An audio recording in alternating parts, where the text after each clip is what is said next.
organisasi pertama kali di Indonesia yang berhasil memecah belah antara para habaib dengan para kiai NU.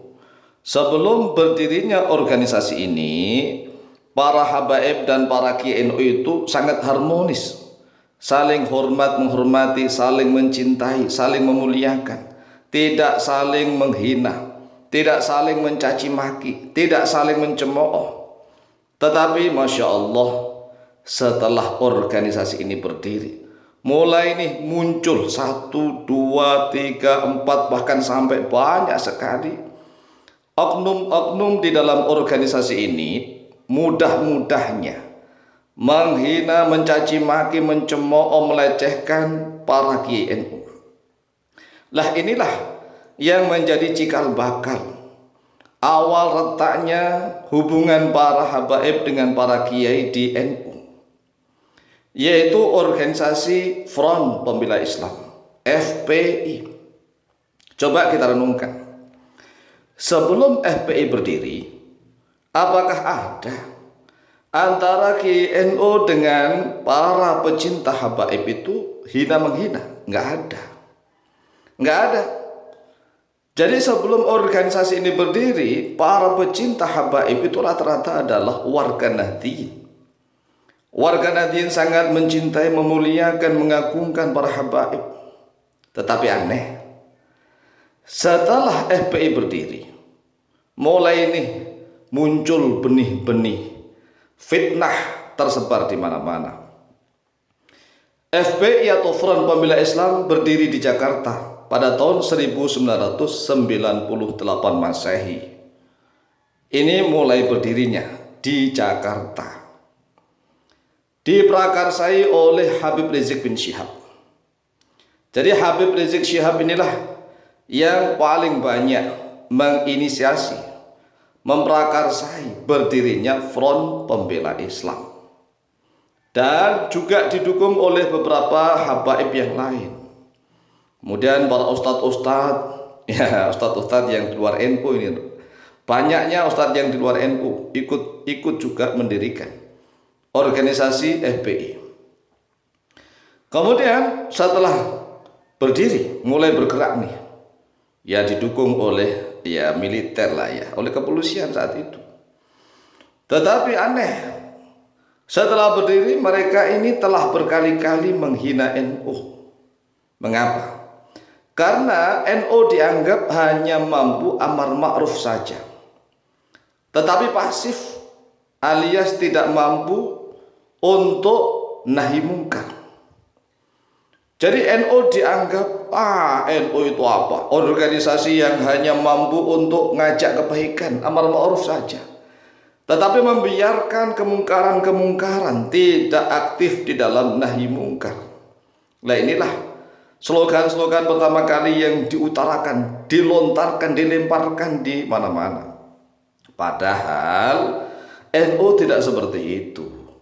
Al-amru bil ma'ruf wan nahyu 'anil munkar selalu ditanamkan oleh NU. Tetapi caranya Masya Allah sangat halus, rahmatan lil alamin. Tidak gerusak-gerusu, tidak kasak-kusuk, tidak bertindak serampangan sebagaimana preman, tidak. Yang namanya orang-orang alim allamah itu walaupun an-nahyu 'anil munkar, tetapi caranya sangat luar biasa, sangat tidak terasa begitu. Padahal mencegah kemungkaran, tetapi yang dicegah itu merasa tidak dicegah, saking halusnya. Para ulama NU sudah terbiasa al-amru bil ma'ruf wan nahyu 'anil munkar, sudah terbiasa perintah kebaikan dan mencegah dari kemungkaran. Tetapi caranya ini membutuhkan siasat yang sangat tinggi, pengetahuan politik siasat Islamiyah yang sungguh luar biasa. Tidak seperti yang dicontohkan oleh FPI. Bahkan FPI tidak segan-segan nih menuduh NU telah dikuasai oleh paham sekuler dan liberal. Terutama FPI tatkala sudah mulai disusupi oleh orang-orang HTI. Orang-orang HTI itu Masya Allah sangat licin dan sangat licik begitu. Jadi beliau menggunakan, memanfaatkan FPI untuk dijadikan sebagai alat pemukul oleh HTI. Tetapi ini jarang disadari oleh orang-orang FPI. Tatkala FPI sudah mulai banyak dikuasai, disusupi oleh orang-orang HTI, Gus Dur sebagai ketua umum PBNU sering dihina dan dicaci maki. Apalagi ketika Gus Dur menjadi Presiden Republik Indonesia, Masya Allah, kan video ini sudah menyebar di mana-mana tuh. Buta mata, buta hati, dan seterusnya. Masya Allah, saya aja, Masya Allah, ngeri begitu, ngeri. Coba, mari kita renungkan dan kita tafakuri bersama. Apakah sebelum FPI berdiri itu sudah ada kebiasaan dari oknum-oknum Habib yang mengajarkan kepada kaum muslimin untuk menghujat, mencaci maki, mencemooh seenaknya? Saya rasa tidak ada. Tidak ada. Sebelum FPI berdiri itu nggak ada oknum-oknum Habib yang mengajarkan kebencian, mencaci maki, menghina, menghujat seenaknya. Belum ada. Kemudian tatkala Kiai Said Akil Siraj menjabat menjadi ketum PBNU, juga sering dihujat, dihina dan dicaci maki, liberal, sekuler dan seterusnya, Masya Allah, bahkan dituduh Syiah. Jadi Gus Dur sebagai ketum PBNU dihina, dicaci maki. Kemudian Kiai Said Akil Siraj juga dihina, dicaci maki.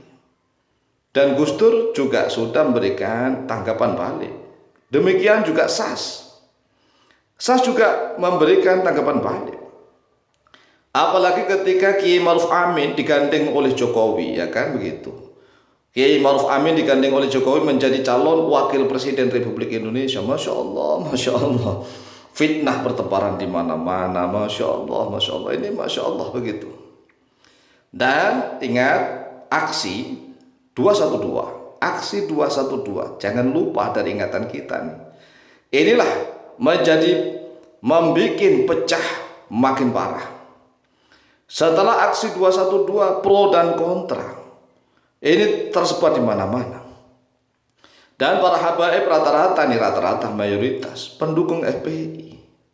Sedangkan NU senantiasa menjaga persatuan dan kesatuan NKRI, Negara Kesatuan Republik Indonesia. Kemudian setelah FPI dan HTI dibubarkan, lah ini mulai muncul kader-kader NU mulai berontak nih, mulai bangkit. NU nggak boleh seperti itu terus begitu. Selama ini toh yang menolong para habaib itu adalah orang-orang NU, tetapi mengapa NU yang dimusuhi? Maka para generasi muda NU bangkit. Kita tidak boleh lemah, kita harus bertindak secara adil dan bijaksana.